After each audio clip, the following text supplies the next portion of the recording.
our choice.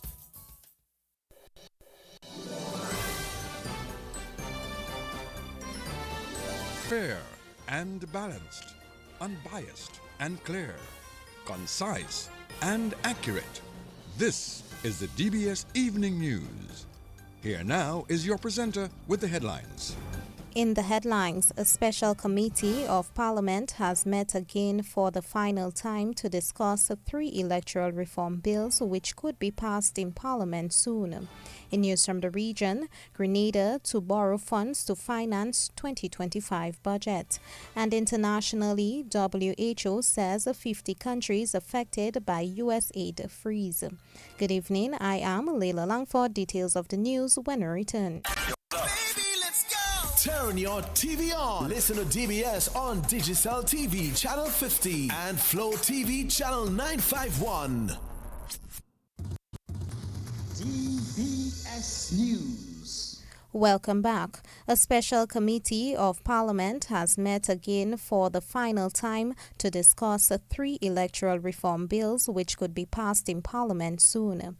The special committee, chaired by Foreign Affairs Minister Dr. Vince Henderson, comprises of members of the government and the opposition. It was a meeting of a special committee of Parliament. It's not provided for in the standing orders, but the leader of the Parliament, who is the Prime Minister, he recommended that we form a committee, special committee of Parliament, with 12 members from the government side and all the members from the opposition side, to meet to discuss the bills that were presented to Parliament in December on the electoral modernization process, so the elections bills as they're referred to. We met today, that's the second of meeting that we're having, and it's a final meeting for the special committee. We will then submit our report to the leader of the House, and of course he will so determine how we treat with it. But we had a cordial exchange between the government and the opposition members. We were able to discuss the bills, some of the submissions made by the Dominica Bar Association, the Dominica Business Forum, the United Workers' Party, and other citizens who made submissions. So we had the opportunity to discuss these submissions, and we agreed on some matters more of an editorial nature, but we still remain at variance on some major points. Chairman of the Special Committee of Parliament, Dr. Vince Henderson. Dr. Henderson says the government's position is that Dominicans who are registered to vote must be given an opportunity to determine whether they should remain on the voters list. Because we believe that every Dominican who is on the voters list and who wishes to exercise that right to remain on the list should come to Dominica, or if they're in Dominica, should go to the registering office and confirm so that they can remain on the voters list. We believe that citizenship gives them that right, and we believe that is a right that if they choose to exercise it, that they should not be deprived of that right.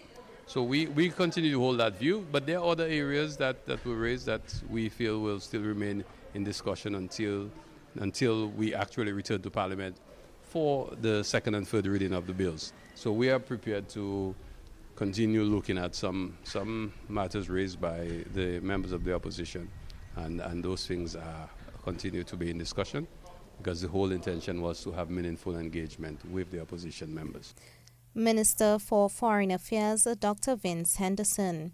Opposition Senator Delbert Paris says the discussion between the government side and the opposition was cordial, but the two sides do not agree on some matters. The committee was set up to look at the regulations, but also to look at recommendations and discussions coming from political parties, concerned citizens, and other groups within our society on the issue of electoral reform.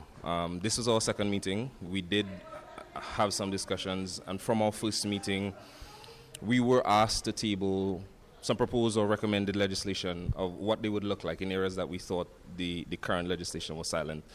We did that. We had some lively discussions. We did not agree on everything. And some areas there were concessions from both sides where we agreed. And I think coming out of this, the report will see what happened. Obviously, we don't agree on a number of key areas. One of them is the residency criteria. That is, as you know, is a big part of the debate. How Dominicans, citizens who no longer reside here, what impact they are having on our elections. I think that is a sore point for many. Obviously, the majority rules and will have its way, and the minority will have its say.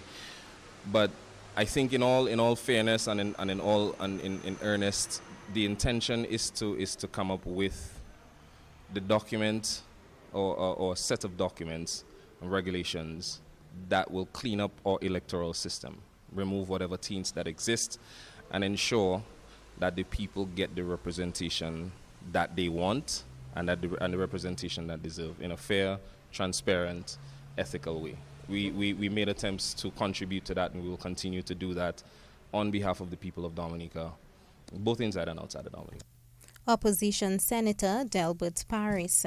Minister for National Security Rayburn Blackmore says the establishment of the Special Committee of Parliament is an indication that the government wants to move forward with electoral reform. What I believe is a further demonstration that the government is listening, and the government is committed to proceeding with the enactment of the proposed bills insofar as the electoral modernization is concerned.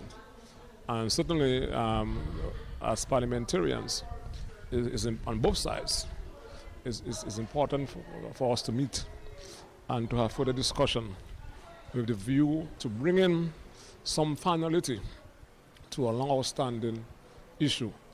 And anything that would create some semblance of transparency or more transparency, I think it makes sense to pursue it. And as I've said before, and I want to reiterate, that the issue of electoral reform or modernization has been around for a while. And it is too long that we have been talking about it. This is the only administration that is going to come to Parliament and to make comprehensive changes to the laws governing as to how our elections are conducted in this country.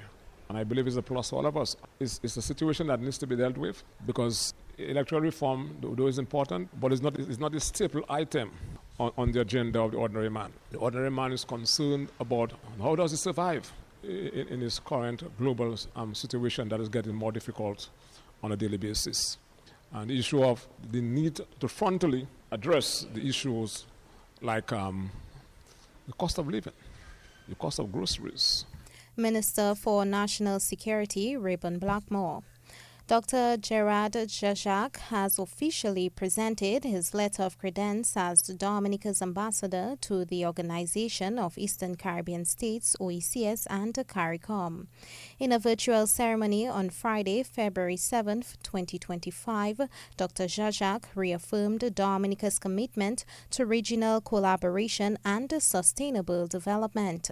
Dr. Jajak highlighted key policy areas dominating Dominica's agenda, including climate change mitigation, renewable energy, food security, housing, education, and healthcare, and reiterated Dominica's enthusiasm for collaborating with regional partners to address shared challenges. He advocated for increased investments in artificial intelligence to develop initiatives for the challenges faced by small states of the region. Dr. Jajak also underscored the need for CARICOM member states to reconfigure their intra-regional networks and encouraged the creation of new partnerships with states and entities that share CARICOM's development goals. The new ambassador also called for increased investments in education, training programs, and entrepreneurship support, noting Dominica's ongoing initiatives to increase access to financing for small business development. Dr. Jajak is the holder of a PhD in political science. He previously served as the Chief Development Planner and Permanent Secretary in the Office of the Prime Minister, Ministry of National Security, Labour and Immigration, and Tourism and Urban Renewal. The government of Dominica has congratulated Dr. Jajak on his appointment and says it looks forward to his contributions as he represents the nation's interest at the regional level. In other news this evening, General Manager of the Dominica Solid Waste Management Corporation, Florian Mitchell, emphasizes the importance of fostering a culture of waste separation among young people to improve waste management in Dominica. Today, the Dominica Solid Waste Management Corporation, in collaboration with Basel Convention Regional Center, BCRC Caribbean, handed over recycling bins to 50 schools across the island. You might have heard of the Zero Waste School Initiative program that we launched, and we as waste management providers, we know that plastic is a significant challenge. If you put it in your landfill, it's not going to decompose, it's not going to rot. What's the need of putting a resource in a landfill? And to us, our preoccupation has been waste as a resource. And so prudent waste management would require us to separate at home. And we realize that at the school level, that's the entry point. They are future educators, they are future leaders, and why not start an initiative where we can get them to support the program and translate what they learn into the home. We still need to start at the primary school and secondary school level. Through the BCRC, we knew of the Titanus challenge. There was some discrepancy in that, and we reached out to them and we pitched the idea of supporting our initiative, and they were very much helpful with that. And so we are very much grateful that we could make those bins available to the schools, because when we asked the school to separate, we had no receptacles provided for them, and that is commendable to see the level of support. General Manager of the Dominica Solid Waste Management Corporation, Florian Mitchell. Meantime, Permanent Secretary in the Ministry of Education, Robert Geist, has welcomed the Zero Waste Adopt a School initiative, which is being implemented by the Dominica Solid Waste Management Corporation. The handing over of these bins is a very good initiative by the Solid Waste as part of the Zero Waste Initiative, and I was informed that this is not just a Dominica thing but a regional OECS thing, and I am happy. This initiative not only help our school look clean, our environment look clean, but it gives the children, it shows the children the importance of waste management. And we know that, and we keep hearing the Prime Minister saying that all the time, that we want Dominica to be the first climate resilient country in the world. Being able to manage waste and keep Dominica, the nature isle, is very important to our children. Permanent Secretary in the Ministry of Education, Robert Geist. Veteran Calypsonians Cy Hunter and Scrunter will take to the stage this evening at the Stardom Calypso tent.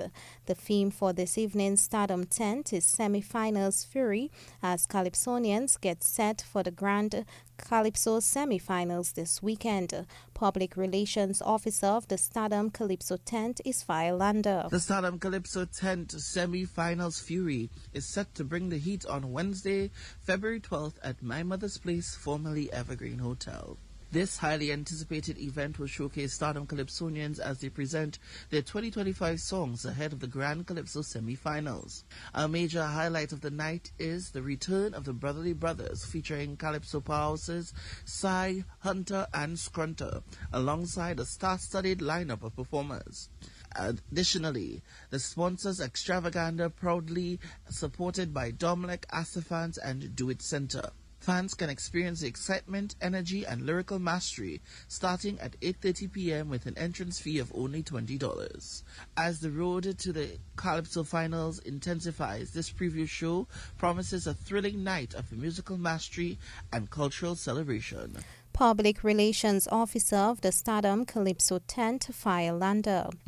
On the feature segment, we focus on the Dominica Arts and Craft Producers Association. They are an organization of about 20 members who reside here and abroad. Member Rosamond Telemark says they are able to put their resources together for the good for all members.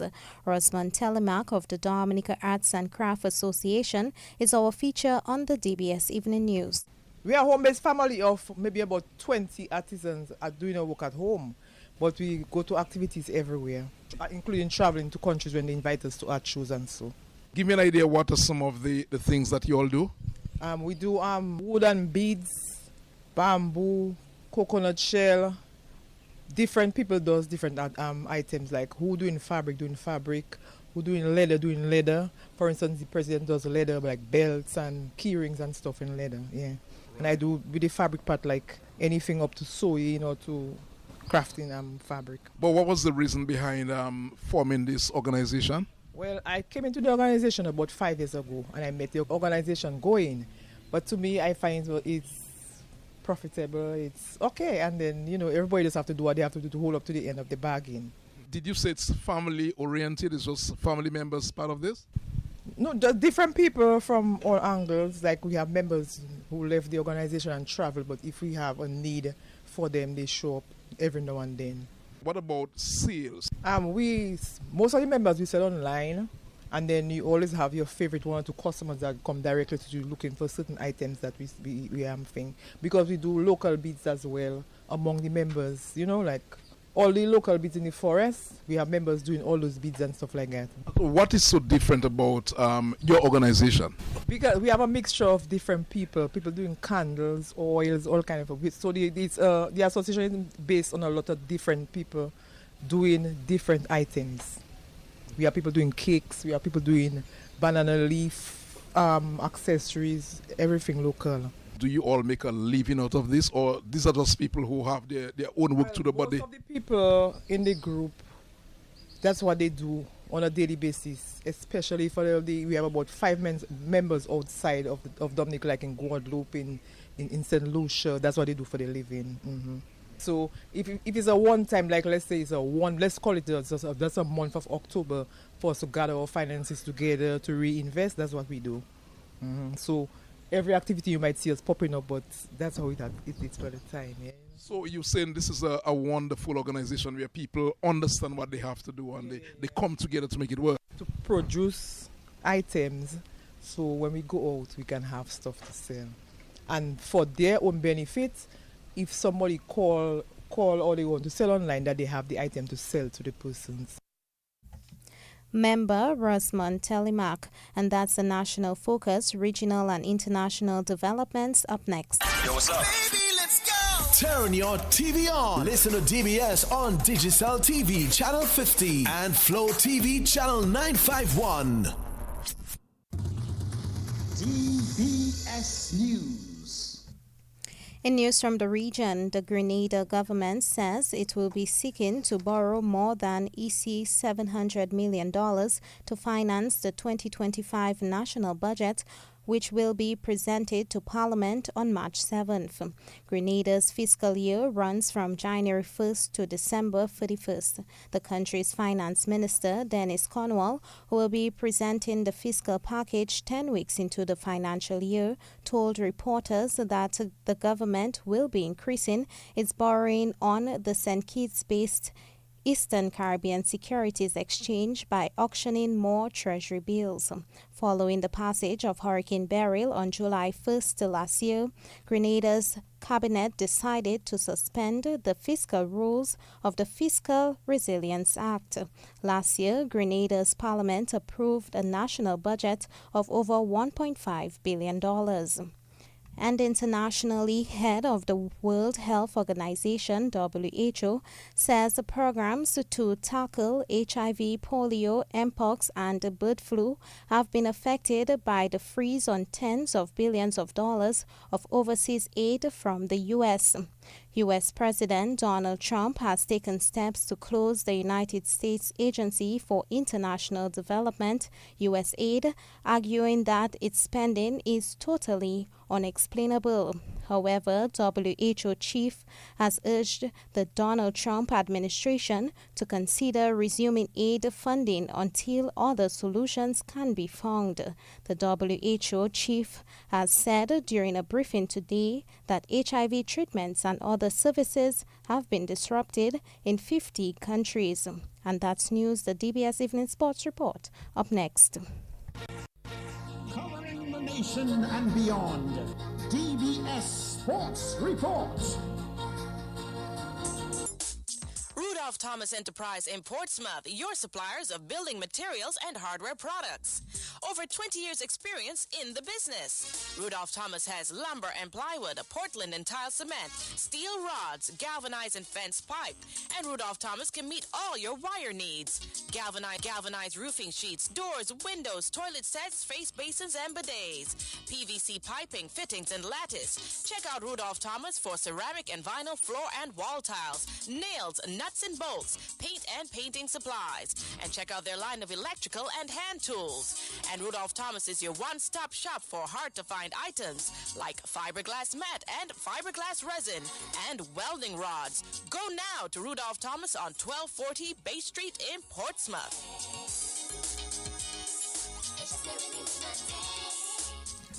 Well, good evening. Welcome to the DBS Evening Sports Report. I'm Gavin Richards. Let's bowl off with cricket news as the Windward Islands Volcano Spinners have helped them fight their way back into their CWI Regional 4-day matchup with the combined campuses and colleges team at the Windsor Park. Well, we had a late start today because of overnight showers and wet patches on the outfield. Play got underway just about 1:40, a few minutes to 2 o'clock. And at the end of the day, it was a good start for the combined campuses and colleges team. They got off to 73 without loss, having won the toss and opted to bat first. Johan Jeremiah, he got 40. Daniel Elvelin, he ended the day not out on 53. The Volcanoes, they managed to pull some wickets back at the end of the day's play, and it's the combined campuses and colleges team 137 for 5 at stumps on day one. 52 overs were possible today, and of course 137 for 5 after being 73 without loss. Like we said, Damel Elville, he got a 53. Johan Jeremiah got 40, but the Windward Islands Volcanoes spinners, they fought their way back for the Volcanoes. Kenneth Demba, he has figures of 2 for 46. Also, Daryl Cyrus, 2 for 28. And Kavem Hodge has 1 for 2 in 6 overs bowled so far. So a good day for the Volcano spinners. Let's now hear from the Windward Islands Lava Man of the Match, or Lava Man of the Day, Daryl Cyrus. My mindset was basically just bowl tight firstly, get into a rhythm, and then after I try to execute my different variations and my deliveries. Satisfied with the purchase that you were getting from the wicket? Yeah, very satisfied. I mean, sometimes it's been possible too much, but I'm really grateful, for such a wicket, and I think I made a good use of it today. At a point, you and your roommate were the 2 contenders for the Lava Man of the Day. Is that something that you guys use as motivation in the room to see who gets more wickets or something like that? Yeah, basically just, both of us competing, both of us as the spinners in the team, and I think it's healthy competition inside the team, so it's just a matter of who come out best on the day. All right, now 5 wickets down, the Volcanoes would say are the winners of day 1. What would you say are the plans like for day 2 as we start the day earlier tomorrow?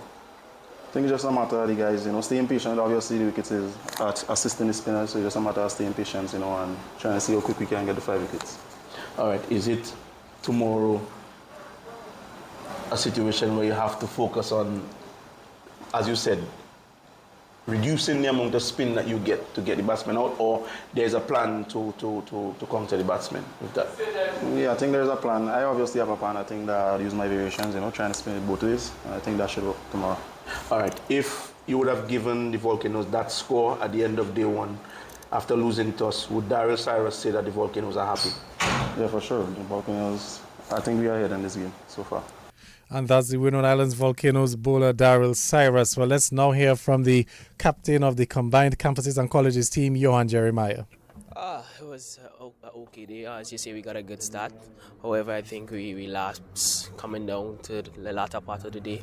So I think it's just for the guys to rebuild and see if we can get some partnerships. You had a good knock. You got 40 odd. Just talk to me about how it was like out there. It was okay to start. The wicket start turning from ball 1. You could basically say the ball wasn't bouncing as I expected it to bounce. So, but nevertheless, it's a decent pitch still. It's just a lot of turn. I think you have a lot of purchase for the spinners. Evelyn also got a half century. How important was that knock? Yeah, I think is a good knock. The job is not done as yet. He's not out on 53 overnight. So it's just for him to carry the team as deep as possible. I think he should aim to bat as long as possible. To help guide the other batsmen to come. All right. Given the way that the wicket is playing, what sort of total would you feel comfortable setting? To be honest, I would say 250. 250 should be a decent score here, because you see that the wicket is turning. You have a lot for the spinners, and we came with a lot of spinners for this game, so 250 should be good. All right, and given the run of form of the CCC, you haven't picked up a win yet, 2 losses to start off the campaign. Overall, how impressed were you with the way the guys came out today? As I said, is room for improvement. We didn't start how we got a good start. However, at the end of the day, I was going to take at least 3 less wickets. However, that's the game. So it's just for us to rebuild tomorrow and see if we can get the 250 par and get a batting point and move forward. And that was the CCC captain, Johan Jeremiah. So just to recap the scores at Windsor Park, is the combined campuses and colleges 137 for 5, having won the toss and opting to bat first. Remember, there was 73 without loss. We had Johan Jeremiah getting 40 and Damel Evelyn 53. Daryl Cyrus, he has figures of 2 for 28, and Kenneth Demba 2 for 46. Kavem Hodge 1 for 2. Well, let's take a look at some of the other matches ongoing in the CWI Regional 40 competition. The Jamaican Scorpions, well, they're battling the Barbados Pride at Bridgetown in Barbados. It's been a good day for the Barbados Pride. Jamaica batting first, were bowled out for 231. Odin Smith got 50 and Jevor Royal got a 43. We also had a Jermaine Blackwood getting 30 and Carlos Brown 29. But getting the wickets for the Barbados team, we had Shane Holder getting a 3 for 66. Also Jomel Warrican 2 for 42 and Akima Roach 2 for 45. Well, Barbados, in reply, they were 9 without loss at stumps. So the scores as we head into day 2, it's Jamaica 231, Barbados 9 without loss. Barbados, they're trailing by 222 runs. Elsewhere, well, there were centuries for Joshua Da Silva and also Jason Mohammed as Trinidad and Tobago. They're in a very strong position at the end of the day 1 of their match with the Leeward Islands Hurricanes. Trinidad and Tobago reached 326 for 3 at stumps. Centuries for Jason Mohammed, not out on 104, and Joshua Da Silva unbeaten on 120. Earlier, we saw Amir Django getting 60 for the Trinidad and Tobago team. It's not been a very good day for the Hurricanes bowlers. As Rakim Cornwall, he has 2 for 75 so far, and Daniel Durham 1 for 99. Alzari Joseph is also playing in this game. He's conceded at 29 runs off his 13 overs bowled, and Jeremiah Louis none for 45 so far. So, like we said, the scores in that game: Trinidad and Tobago 326 for 3 at stumps on day number 1. And there's also another match ongoing. The West Indies Academy, they're battling the Guyana Harpy Eagles. That's a day-night match underway at the Guyana National Stadium in Providence in Guyana, where Guyana batting first 71 for 3, and rain has stopped playing that match, so there's a bit of a rain delay. Guyana 71 for 3.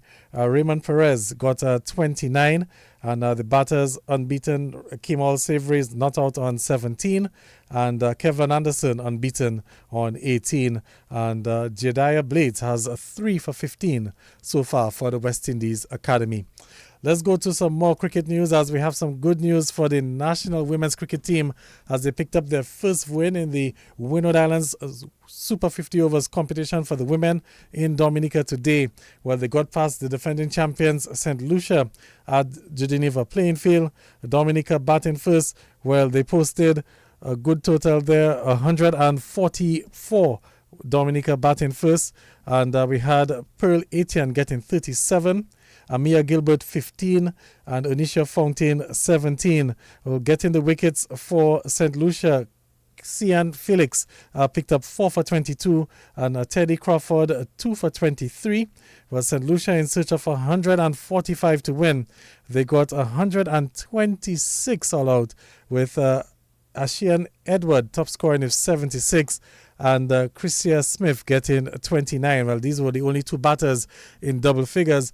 as nobody else got onto the score sheet. So 2 batters getting the runs for St. Lucia, Ashian Edward 76 and Christian Smith 29, but didn't get much support from the other batters as they lost the match. Well, Abini Seja, she picked up 4 for 21 for the Dominican team. We also had Jeannie Valmont getting 3 for 20 and Adif Gasper 1 for 21, Pearl Etienne 1 for 25. So at the end of the day, a win for Dominica, picking up their first victory in the tournament, winning by 24 runs. We can also tell you that St. Vincent remained undefeated as they got past Grenada at the Benjamin's Park.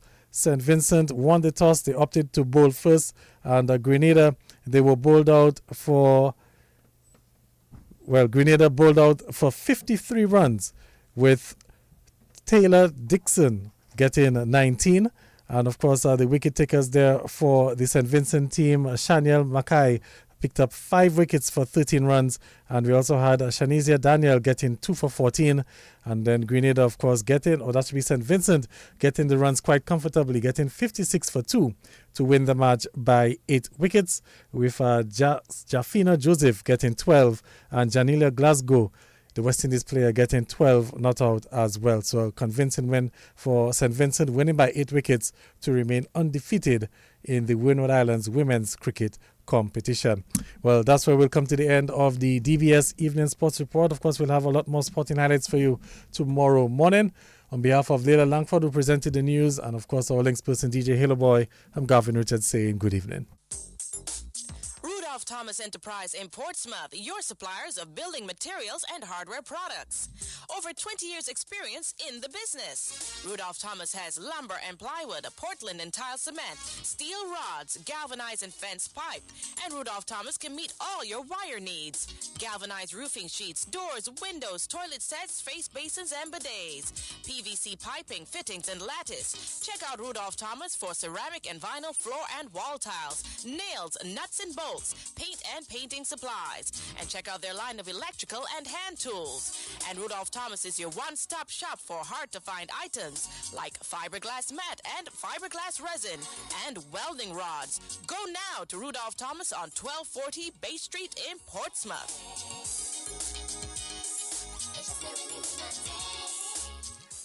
DBS Radio gives you top quality service over any other for live streaming of funerals. Call us today at 448-3282.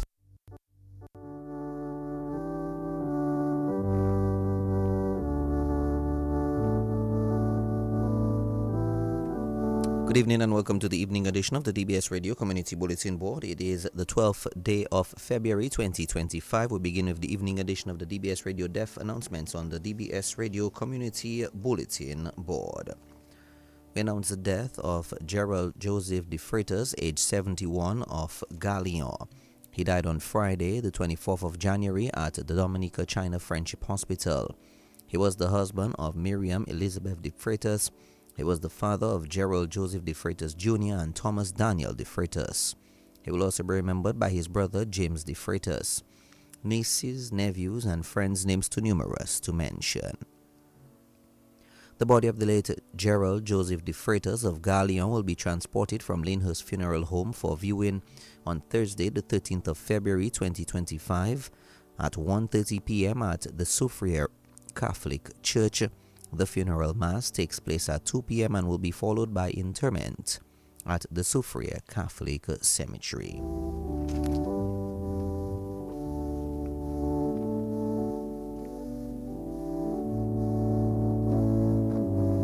We announce the death of Mark McDonald Coffey, age 66, of Kennedy Avenue. He died on Monday, the 20th of January at the Dominica China Friendship Hospital.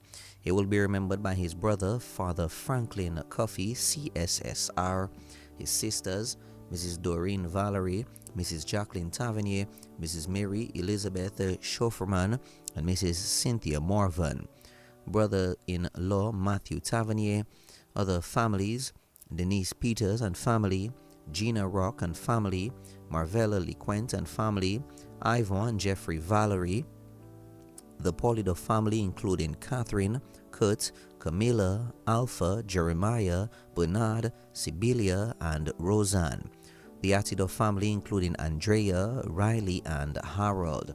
The Coffee family, including Beatrice, Sonia, Gwyneth, Joyce, Val, Romualda, Linworth, Cleo, Delia, Tamara, Linda, Michael, and Henrietta. Special mention: Sharon Hansby, management and staff of the Sun newspaper, members of